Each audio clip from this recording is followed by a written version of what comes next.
रतलाम जिले की सैलाना विधानसभा में रंगबाज के रूप में कुख्यात हो रहे विधायक पर अब एक मेडिकल संचालक ने 1 करोड़ रुपए की अवैध वसूली के लिए धमकाने का आरोप लगाया। बाजना के रहने वाले मेडिकल संचालक तपन राय ने शनिवार को एसपी के नाम शिकायती पत्र देकर सैलाना विधायक कमलेश्वर डोडियार की करतूत बताई। तपन राय ने बताया कि कमलेश्वर डोडियार इन्हें नुकसान पहुंचा सकता है, ऐसे में इनके खिलाफ प्रकरण दर्ज किया जाए। किस कारण से आए हैं, क्या हुआ था सर?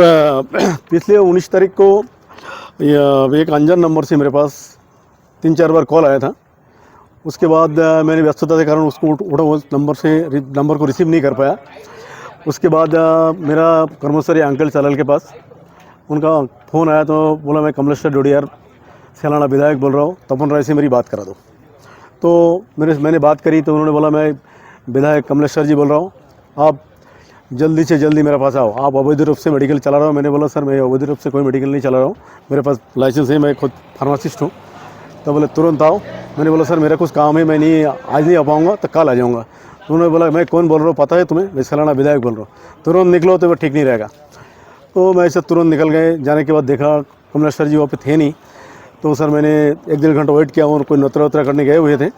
उसके बाद वो 1-1.5 घंटा बाद आए। फिर उनका गार्ड साहब मेरे से मोबाइल से बाहर रखो लिया। मुझे चेकिंग करने के बाद उन्होंने अंदर जाने दिया। फिर कमलेश्वर जी ने अंदर बुला के बोले कि तुम्हारे पास कौन सी लाइसेंस है? मैंने सुना तुम एक्सपायरी दवाई बेचते हो। मैंने सर ऐसा कुछ भी नहीं करता हूँ मैं। तो आप जो मेरा संबंधित अधिकारी है ड्रग इंस्पेक्टर, आप उनसे कार्रवाई कर सकते हो अगर मैं एक्सपायरी दवाई बेचता हूँ, ऐसा कुछ करता हूँ तो उन्होंने कहा ठीक है, तो तुम मेरे लिए क्या कर सकते हो? तो मैंने बोला सर मैं इतना गरीब आदमी हूँ, मैं आपके लिए क्या कर सकता हूँ सर? तो उन्होंने बोला नहीं, हम मेरे से मिल के चलने से कुछ नहीं हो पाएगा, आपको तो कुछ ना कुछ तो करना होगा। नहीं आपको मेरे लिए कुछ करना होगा, नहीं तो मैं आपको यहाँ नहीं रहने दूँगा। तो मैंने बोला सर आप क्या चाहते हो? तो उन्होंने बोला एक कागज़ का टुकड़ा था, उन्होंने उसमें 1 CR लिख के दे दिया। जो आप अगर 1 करोड़ रुपये मुझे दोगे तो मैं बाजना क्षेत्र में आपको मेडिकल चलाने दूंगा, नहीं तो मेडिकल चलाने नहीं दूंगा, क्योंकि मेरे क्षेत्र में बाहर के लोगों को नहीं रहने दूंगा मैं। उसके बाद मैंने बोला सर मैं 1 करोड़ रुपये आपको नहीं दे सकता, मेरे पास इतना हैसियत ही नहीं है, आप मेरा बैंक डिटेल्स पूरा जानकारी ले लीजिए, मेरे पास इतना पैसा नहीं है, मैं कहाँ से ला के दूँगा आपको? तो उन्होंने बोला तुम्हारी प्रॉब्लम है, तुम नहीं दे पाओगे तो तुम बाजना छोड़ने के लिए तैयार रहो। फिर वो कल मेरे पास मेडिकल स्टोर पे आके 2-2:30 बजे करीब वो आ गए। आके 3-4 घंटा बैठा रहा और मेरे को अलग अलग प्रकार की धोख देते रहा, जान से मारने की धमकी तक देते रहे। फिर बोले पैसा दे दो, फिर उस पैसा दे दो, नहीं तो तुम्हें ये नहीं रहने दूँगा, मैं तुम्हें जेल भेजा के रहूँगा। फिर उसका जो विधायक प्रतिनिधि हैं दशरथ झिंडर करके हैं, उन्होंने मेरे को अंदर बुला के ले गए, डॉक्टर साहब मामला के मत बिगाड़ो, आप विधायक साहब जो मांग कर रहे हैं उन मान जाओ तो आप यहाँ रह भी पाओगे और अपना मेडिकल भी संचालन कर पाओगे। तो मैंने बोला मेरे पास इतना पैसा नहीं है, मैं नहीं दे सकता। फिर उन्होंने हॉस्पिटल से कोई बीएमओ साहब को बुलाया, उन्होंने बीएमओ साहब आया, उन्होंने कागज़ पे कुछ लिख कर लेके चला गया सर। बीएमओ ने जांच करी, आपके दुकान में खुले इंजेक्शन पाए गए हैं, तो क्या आप उपचार करते थे वहाँ? नहीं सर, मैं कोई प्रैक्टिस कुछ भी नहीं कर रहा हूँ सर। अभी वो सब पुरानी है। एक समय खत्री साहब, डॉक्टर खत्री MD साहब बैठे हुए थे मेरे पास कुछ दिन, तो उनके थे वो पुरानी पड़ी थी, मेरे कुछ इलाज कुछ नहीं करता हूँ सर। आपके क्लिनिक पे 3 बेड भी रखे हैं और सारी चीज़, तो आप नहीं सर, मैं इलाज कुछ नहीं करता हूँ। अभी आप SP ऑफिस आए हैं, क्या हुआ? किसको आवेदन दिया है? यहाँ पर कोई बातचीत हुई? मैं आवक जवक में आवेदन दिया है सर। SP साहब से बात की थी मैंने, तो उन्होंने कहा जे मैं बाहर हूँ, भोपाल हूँ, तो आप ऑफिस में आवेदन दे दीजिए। तो आवक जवक में मैंने आवेदन दे दिया सर।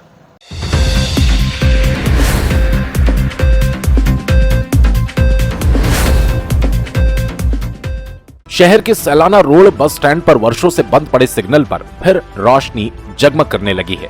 अब ये रोशनी कब तक कायम रहेगी, ये आने वाला वक्त बताएगा। इस मामले में जागरूक नागरिकों का कहना है कि आसपास की अस्त व्यस्त यातायात व्यवस्था में सुधार से ही नागरिकों को राहत मिलेगी। अब कितने दिन चलेंगे ये तो यातायात व्यवस्था बताएगी, पर जिस हिसाब से अगर ये सुचारू रूप से कर चलते हैं तो रतलाम शहर के विकास के लिए और रतलाम शहर के लिए एक अच्छी बात है कि बाहर के लोग आते हैं और रतलाम शहर में अगर देखते हैं कि इस तरीके का ट्रैफिक है तो सिग्नल द्वारा वो व्यवस्थित तरीके से सुचारू रूप से चलना चाहिए। पर जिस तरीके से अभी 2 बत्ती पर और सैलाना बस स्टैंड पर चालू किया गया है, 2 बत्ती पर तो एक तरीके से अच्छा है कि वहाँ बहुत बड़ा क्षेत्र खुला है, पर यहाँ सैलाना बस स्टैंड क्षेत्र में ठेले वाले, फल फ्रूट वाले और गाड़ी घोड़ों का बहुत सारा एक जमावड़ा रहता है, जिससे सैलाना बस स्टैंड ब्रिज पर हमेशा अतिक्रमण बना रहता है। सबसे पहले यहाँ पर थोड़ी व्यवस्था, जगह को व्यवस्थित करनी चाहिए और उसके बाद अगर चालू करते हैं तो जो अतिक्रमण की वजह से या किसी भी तरह का अपना बोला जाए कि किसी तरह का ट्रैफिक जो रहता है यातायात व्यवस्था वो सुचारू रूप से चालू हो सकती है।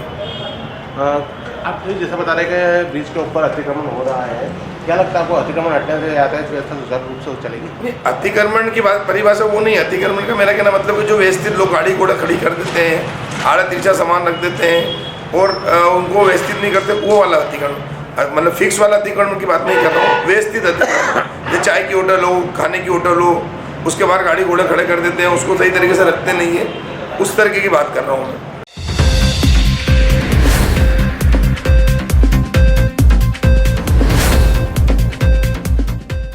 रतलाम के चौराहों पर शुरू हुए फिर ट्रैफिक सिग्नल। अब कितने दिन चलने वाले हैं ये कहना मुनासिब नहीं। सालाना बस स्टैंड स्थित लगे सिग्नल आज फिर शुरू किए गए। इसी क्षेत्र में लगने वाली सब्जी नीलाम मंडी में अभी लहसुन की भरपूर आवक होने से वाहनों की लगने वाली लंबी कतारों से आए दिन जाम की स्थिति बनी रहती है। जाम में राहगीरों को निकलना तो मुश्किल है ही, लेकिन मरीजों को ले जाने वाली एम्बुलेंस कई मर्तबा इस जाम में फंस जाती है और मरीज इस जाम में फंस जीवन और मौत के बीच लड़ता रहता है।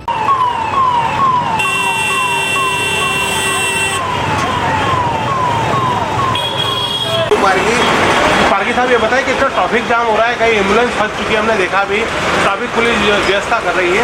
मंडी प्रशासन की तरफ से आपकी क्या व्यवस्था है? मंडी प्रांगण की तो अंदर जब जगह नहीं रहती है उसी हालत में बाहर वाहन खड़े करने पड़ते हैं जी।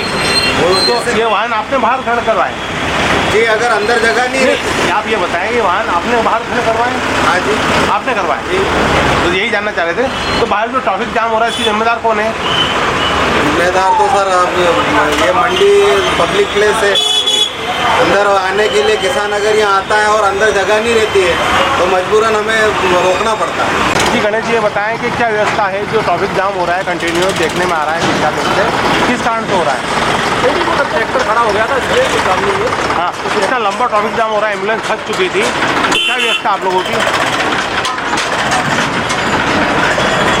काम खुलवाने काम मतलब कुछ कारणवश था। हम आपसे पूछ रहे हैं एम्बुलेंस फंस चुकी थी तो आपकी व्यवस्था क्या, ट्रैफिक पुलिस की क्या व्यवस्था रही है मंडी में? आगे की कोई काम खुलवाना, जाम को निकालना, एम्बुलेंस को निकालना, खुलवा रहे हैं आप? एम्बुलेंस को निकालना।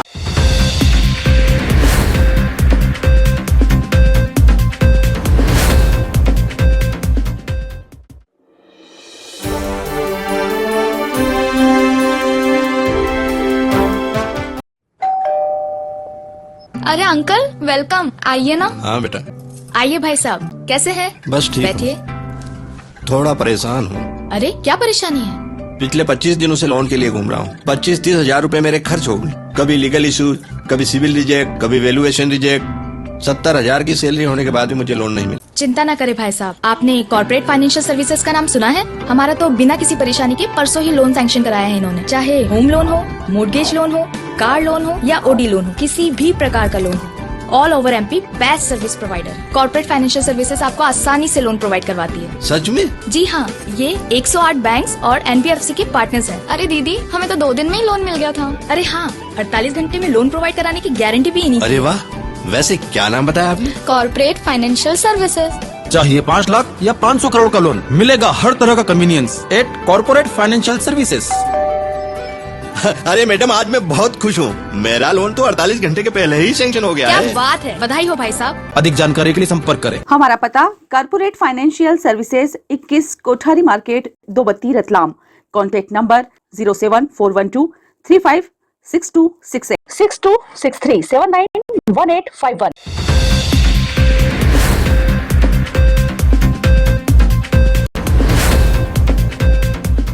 इंदौर की 56 दुकानों की तर्ज पर रतलाम में बनने वाली 43 दुकानों का काम शुरू हो चुका है। लगभग 3 करोड़ रुपए की लागत से बनने वाला ये मार्केट शहर को नई पहचान देगा और रोजगार को भी बढ़ावा मिलेगा। लगभग 9 महीने में पूरा होने वाला ये प्रोजेक्ट राघवेंद्र राजपूत के मुताबिक 6 महीने में पूरा हो जाएगा। नाम बताया था? आरवी राजपूत। राजपूत ये बताएं कि जो प्रोजेक्ट आपने लिया है ये कितने करोड़ का है? 3 करोड़ का है। 3 करोड़ का है। 2.52 का है। हाँ। कितनी दुकानें बनेगी यहाँ पर? 40 बनेगी। 43 दुकानें। कब से काम चालू किया आपने यहाँ पर? ये भी 8 दिन से स्टार्ट करा हुआ है। 8 दिन हो गए आपको। लगभग कब पूरा हो जाएगा ये आपको 6 महीने के समथिंग हो जाएगा काम। 6 महीने में पूरा हो जाएगा। हाँ, जो भी मेरे पास 8-9 महीने की समझ में पीरियड है, तो कोशिश कर रहा हूँ कि 6 महीने में इसमें कंप्लीट कर दूँगा। कितने वर्कर और कितने अभी यहाँ पर वो जो काम कर रहे हैं? वर्कर अभी हैं 18-19 अभी स्टार्ट ही करा है, थोड़ा स्टार्टअप है, 8-15 दिन में अच्छी खासी स्पीड आ जाएगी। वर्क की बात करें तो किस तरह से आपको कुछ कंडीशन वगैरह कुछ टिपिकल प्रॉब्लम्स वगैरह उठानी पड़ रही है? अभी नहीं उठानी पड़ेगी कोई भी, यहाँ पर सब लोगों का अच्छा सहयोग है। हाँ।